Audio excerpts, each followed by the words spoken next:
Welcome to the Neijiaquan podcast. My name is Isaac Kamens. This is a special episode. This is the second half of our interview with Lee Burkins. The first half is back in the archive. You should check that out if you haven't heard that already. In this episode, Lee talks a little bit more about mind and intention in internal martial arts, as well as some of his own experiences using internal martial arts to heal. Then we talk a little bit about Bagua and sort of training tips, things like that, how to develop internal practices within Bagua. It was a real pleasure interviewing Lee, and we hope to have him on the podcast again. Let us know what you think of the interviews. There are more interviews on the Patreon coming up. We've got Frank Allen's interview is out now. We have a bunch more interviews coming up during season 2, which will start next month, and check it out. I hope you enjoy it, and thanks for listening. So what's like the first step on that journey of bringing the mind into the practice? Being able to identify and connect with awareness. It's like touching, sensing, smelling? No, these are internal. It's an internal sense. It's like to be aware of something. It's like right now, you can see me, you can hear me. And the reason being is your awareness is picking all this up. Awareness is, it's sort of like you're home late at night. You're the only person in the house. It's really quiet. You're sitting there with a book maybe, and all of a sudden you think you hear somebody talking in another room. What do? You go up and check it out. Well, no, you do something before that. You listen? Yeah, you get really quiet and you start sensing. There you go. See how you're sensing? It goes out. Yeah. Exactly. Awareness. So the first step is becoming familiar with your awareness and then practicing sitting in it, abiding in it, and doing nothing else, just hanging out with it. That sounds a lot like dissolving. Well, that's what happens. You know, this is the mind that does the dissolving. Right? I mean, it's this. Yeah, it sounds like, a similar place in your awareness. You have to kind of find that ability to just to sink into something and sit there with it and wait for it to do its thing rather than trying to force it. Yeah, totally. And it's our awareness that sits with it, so to speak. Right. Do you just get to the point where your mind isn't even part of it and you're just feeling energy and you're just kind of moving with that? Or is there still that intent to, like, I'm going to do a certain movement and... No, this is pre-intent.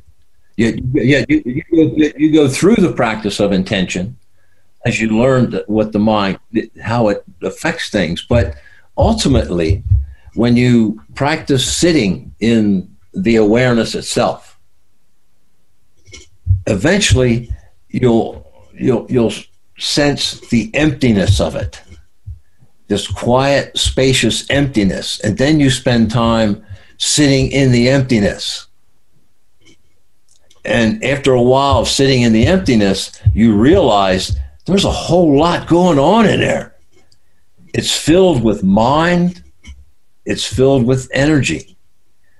And ultimately, what we come to experience is this mind, this absolute mind. There's all these words for it, the unbounded lucidity. This mind, this absolute mind, is where all things arise from, all phenomena. Out of the emptiness, Wu Chi, comes yin and yang. The yin and yang interact, you have the Tai Chi.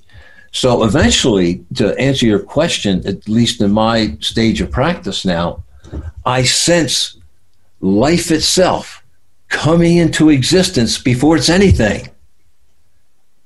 I sense myself coming into existence with everything else. And does that...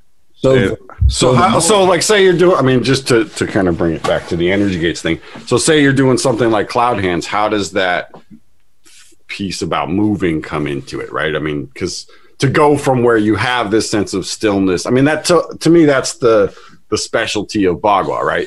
You've got the stillness of sitting meditation, but you're moving, right?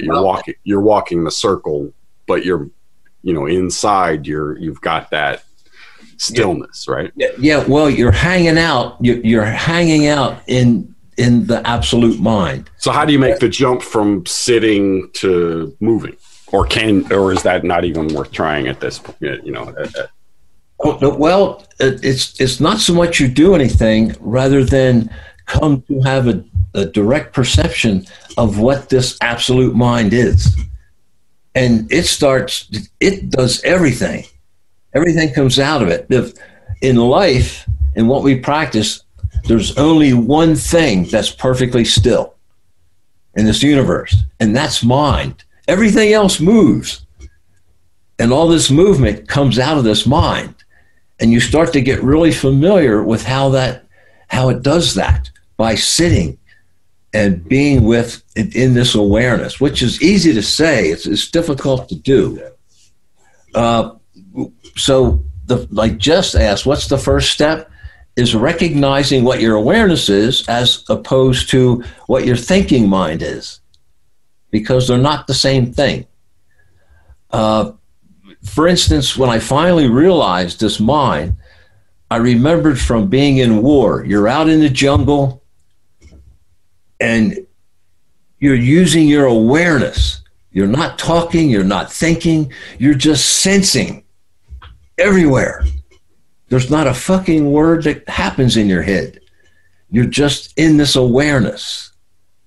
And I went, oh, that's the fucking mind they're talking about. Once I started hearing about awareness. And the awareness is right with us all the time. The most common type of awareness is proprioception.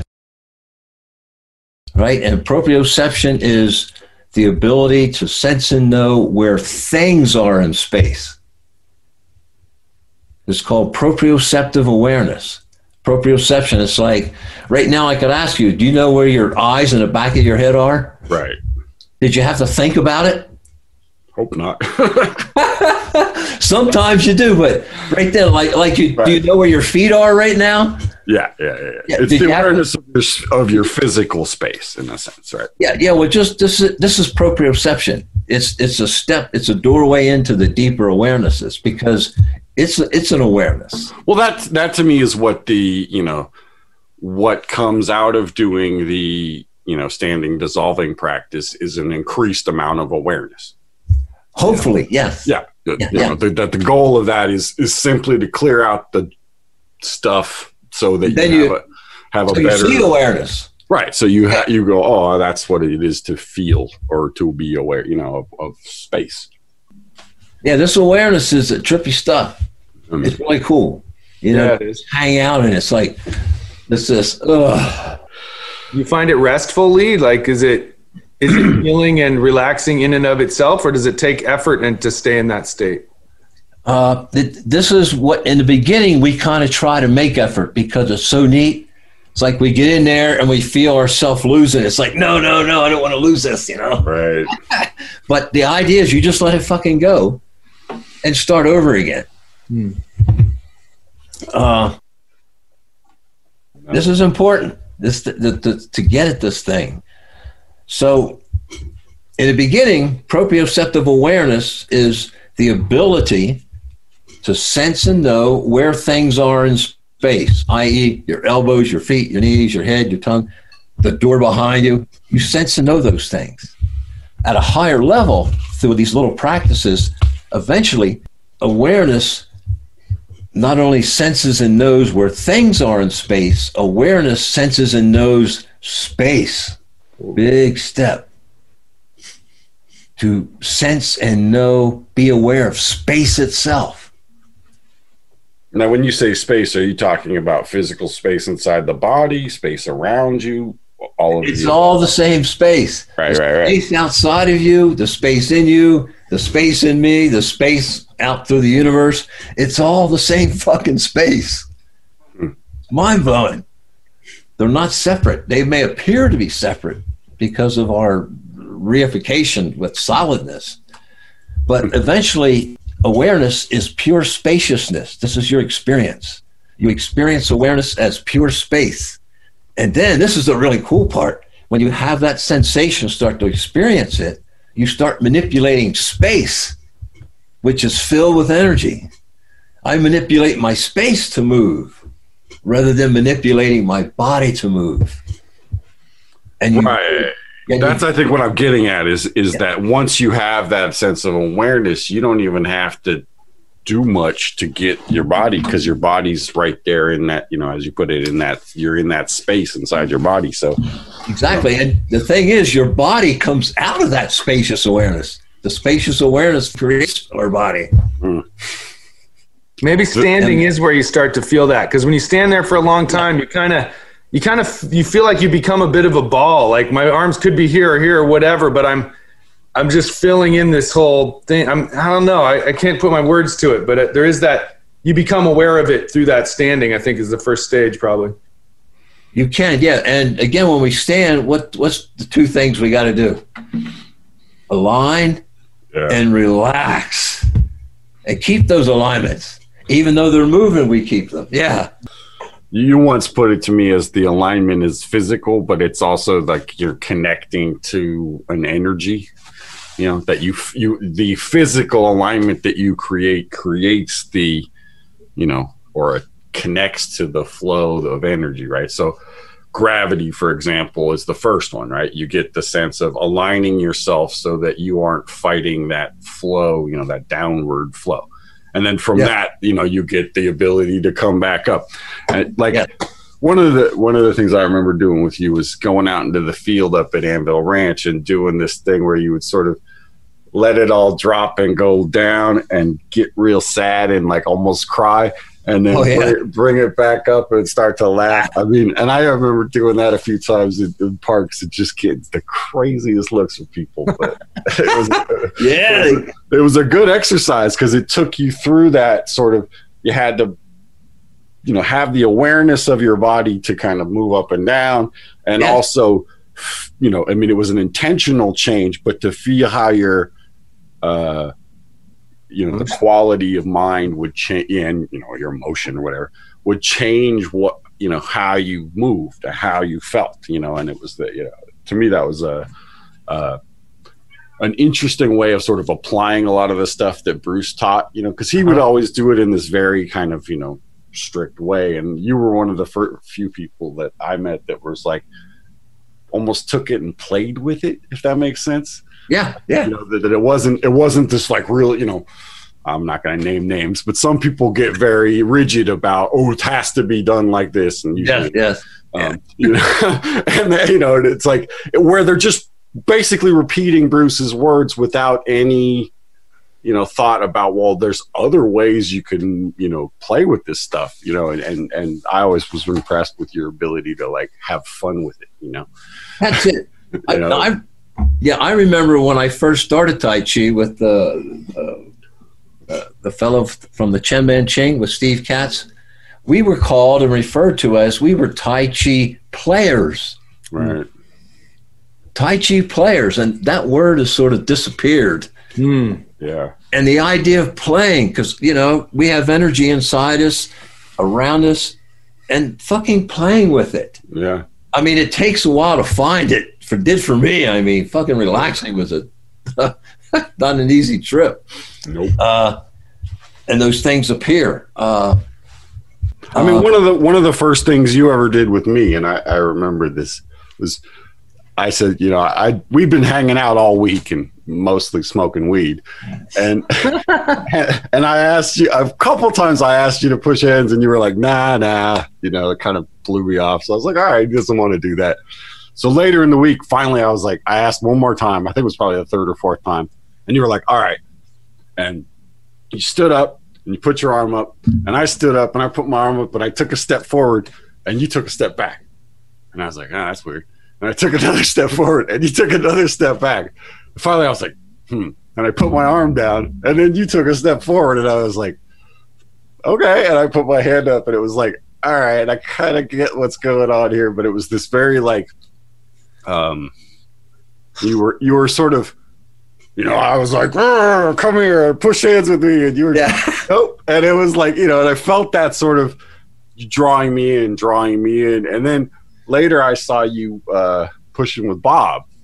And it was like, it was this, like a bull and a rabbit, and it was just Bob trying to like smash through you and you just bouncing around him and jumping over him. And, and he was just like, he was pushing you with everything you had. You just kind of let yourself like almost drunken, like, let yourself sort of stumble back a little bit and then spring forward. He didn't know what to do with that. He was just like, what? But yeah, that was great watching you guys. I was like, holy shit. Yeah, I remember I was part of my phase of my own training was just totally invest in loss. Right. And because I knew no matter who I push with, they were going to push me. Yeah. Well, Bob was he was fairly aggressive when he would push. Oh, very aggressive. Yeah. And so when I first started pushing, I was waiting for him, and here he come. He fucking unloaded, and I took it 100%. I rolled across the grass, stood up like a drunk monkey, and went, wow, that was great. Yeah. And he was like going, what the fuck is going on here? Then I went back and knocked him down his ass a couple times. Like that. I was sitting in the hot tub watching you guys just like, what is this? Like, these guys are... like someone's gonna get killed, but you guys were, it was the first time I'd seen like high level people playing, and it was like, oh, that's what it's like, because it was like from the outside it almost looked like you guys weren't really doing anything. Like there was very little like external, but then every so often someone would go flying and it was like, oh, that's the internal bit. But it was great watching. Oh, cool. Yeah. That was fun. Those retreats at Anvil Ranch were really a good time in I think the training of the school. Like everybody kind of came together, and it had a, more communal feeling to it than, we're now. People, like you said, people just sort of rush off and, go do their own thing, Yeah, that Anvil Ranch was, we're there. There's nowhere else to go. It's too far to go. Nowhere to go. So it started to be like, I think the Cantonese word is a kwun, a family. Yeah. Martial art family. And a lot of the people that I met, I think in that period from maybe like 98 to 2002, somewhere in there, I'm still in touch with. Those are the people I'm still in touch with. You, Jamie, Eric Peters, all those guys. We all met up there, and it was sort of because that was the first. It was the place where we were all in the same place at the same time. Right. Yeah. Lee, when did you first go to Anvil Ranch? You remember your first class there? It was the energy gauge training, I think. 90. That was 97. Yeah. 97. Yeah. Because Dragon and Tiger was 96. Right, my wife went to that. Yeah. Right. Yeah. Yep. She was in my group. Uh-huh. And so 97, you were there and drove all the way up to Mendocino, a couple hours through the mountains out there. Had you been in Northern Cal before, or was that? No, that was my first time. Uh-huh. But it was funny because when I got out of the service, I had planned to stay in California. And something just snapped in me and said, go home. I went home and never made it to California until studying with Bruce out there. But Anvil Ranch, I remember Bruce would be, he would teach all day long. Yeah. Remember that? He just, we had breaks and whatnot, but he just loved what he did, and he was just downloading on us. Yeah, that was Energy Gates instructor training? Yes. Yeah. Uh-huh. So you guys, that had the same structure of what we do. By then it had really solidified into this set after the book and everything. Yes. We had the swings, the spine stretch, cloud hands. Standing. That was it. Yeah, for the gates, whatnot, and the idea of opening and closing your joints was going on. That and the release of tissue. Yeah, he seems to kind of go through like. There'll be a different focus for a few years. So like when I first started, he was really into talking about lymph and fluids. And then it was opening and closing joints, and then it was more about like feeling the what he called the heart mind, that thread. Yeah, right? That's that mind. Yeah, that right. Absolute mind. Yeah. And and then he's sort of progressed through all these different phases, and it's just an interesting thing to see how people from different periods, they're trained with him at different times, sort of focus on different things, and it's like, I think I definitely came into it, more at the end of his martial phase and the beginning of like the Qigong phase. And that, and now he's moved into this more meditation, mindfulness stuff. Yeah. But it's again, the mind moves the chi. So the idea of like a lot of these old teachers I've met, not much movement on the outside, but you put your hands on them, they're running the pathways, the spiraling pathways. And eventually, ever since I've been a training as a martial artist, one of my goal has been to heal a person of anger at 10 paces, not to beat them up. And I've come to be able to do that at times because for years I worked with disturbed veterans, guys who are angry and raging. And I've had instances where using this mind, just being of this mind, it really affected them, in a good way. Yeah. And now a lot of what I'm doing is, most of it is awareness, this absolute mind guiding me, opening and closing things. And this opening and closing thing is really subtle, as you guys know. Yeah. In the spine, especially you've worked a lot with the spine, Isaac. I think Dad and Bruce spent a lot of time with you.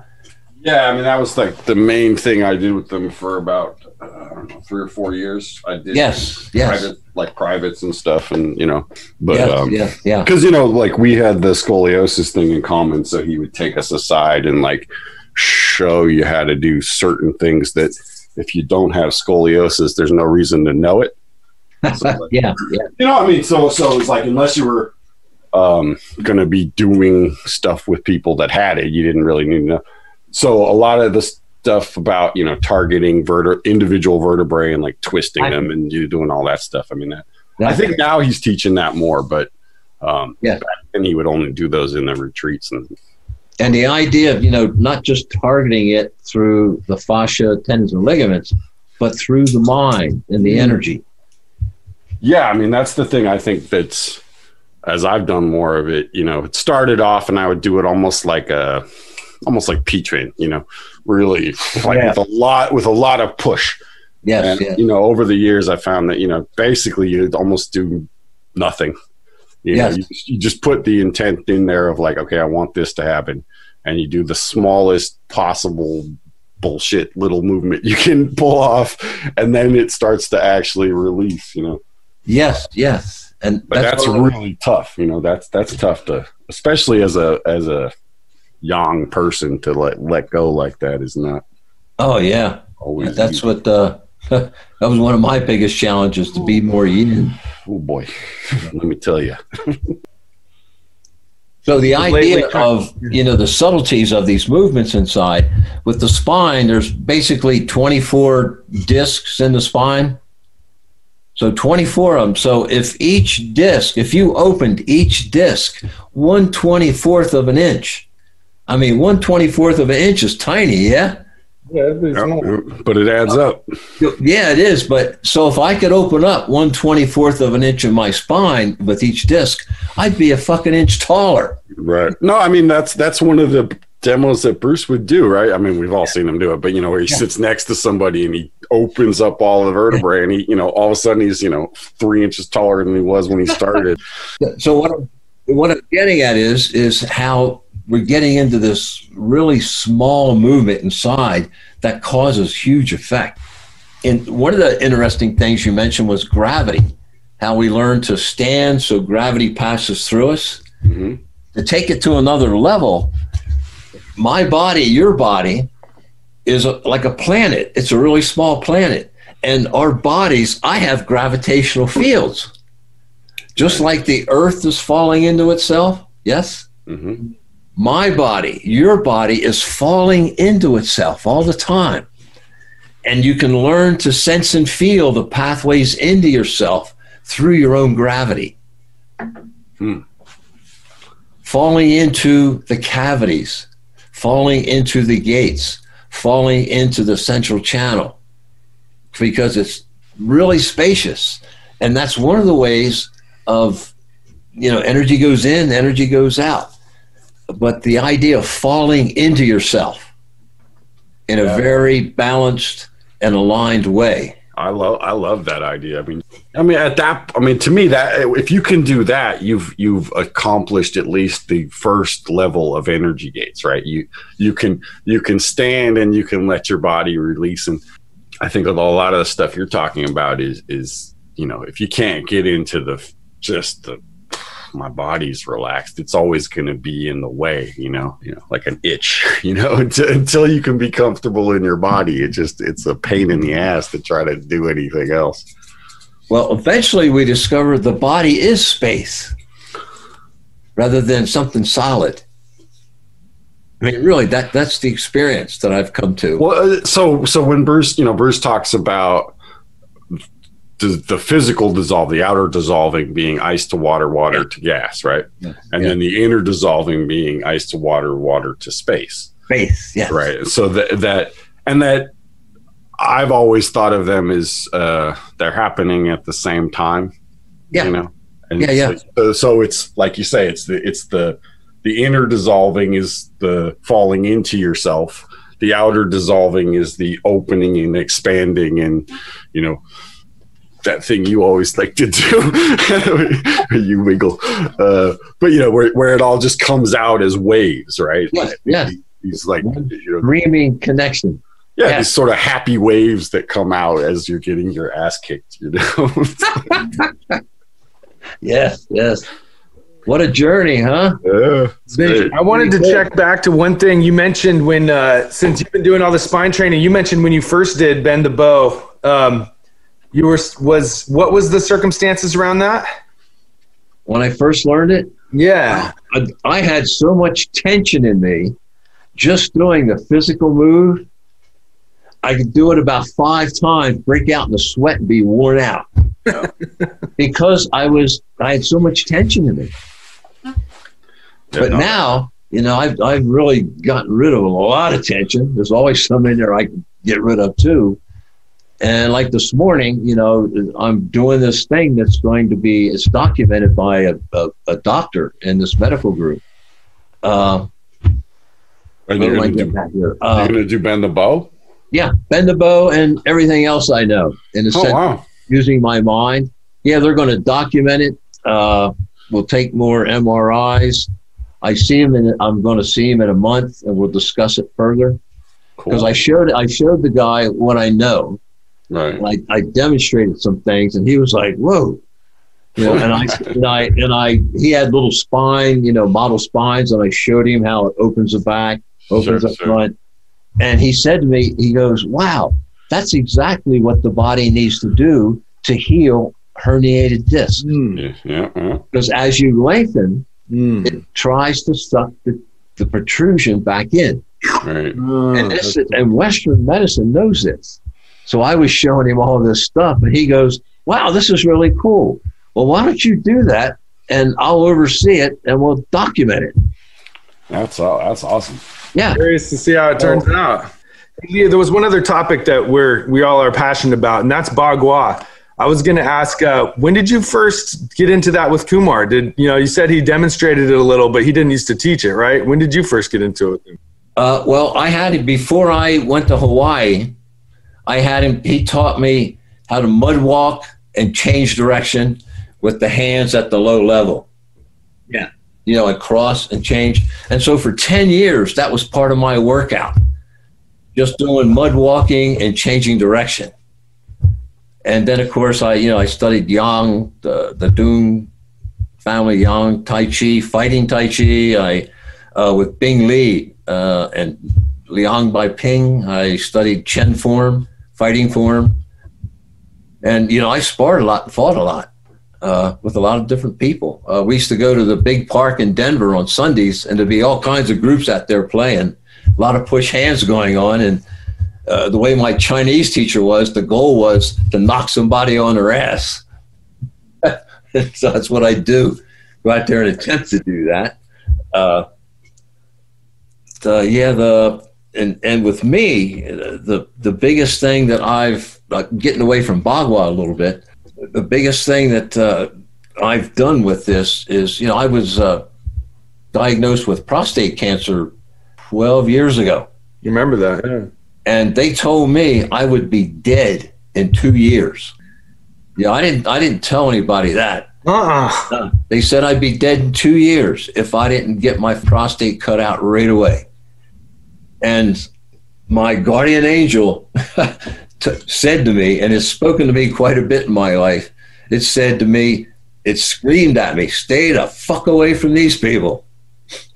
So what I did, I was mostly a martial artist. That's what I used my chi for, to fuck people around and to be strong.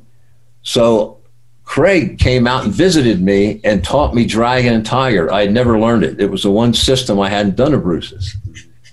Craig taught me Dragon and Tiger. For a week we worked out here at my place. And then I practiced Dragon and Tiger. This is no exaggeration. I practiced Dragon and Tiger 4 hours a day for 4.5 years. 2 hours in the morning, 2 hours in the evening. And I'm alive. That's amazing.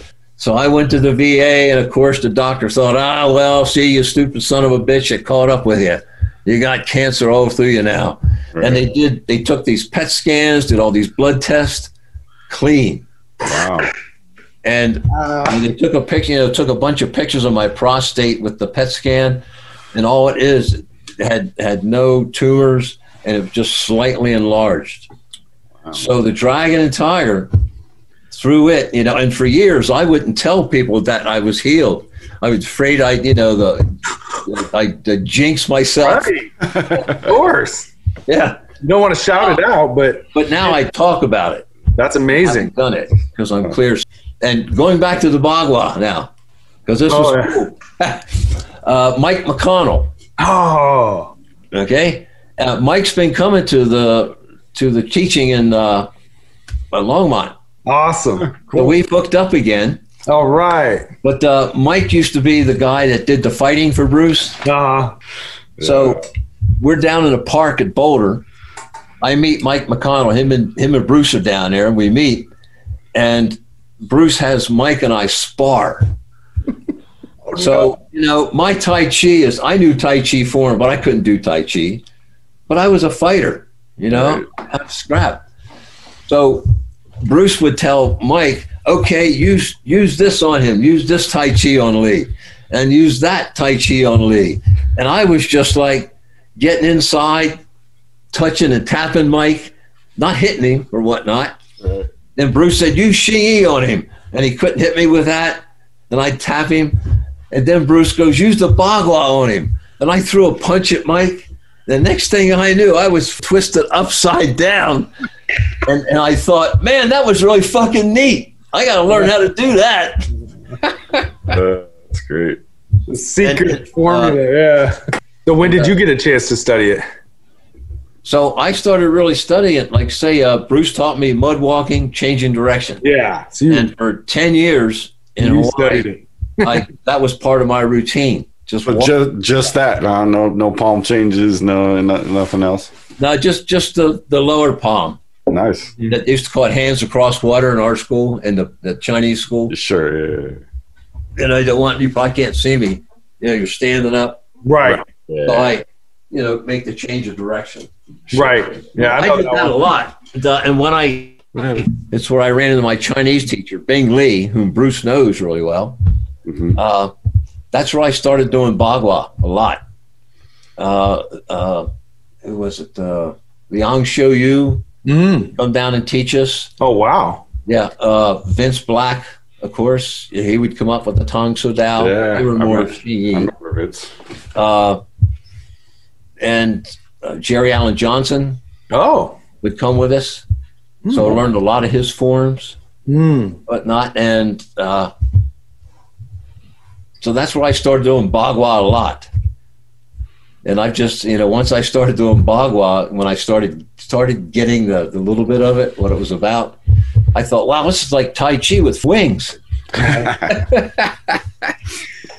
That's a great way of describing it.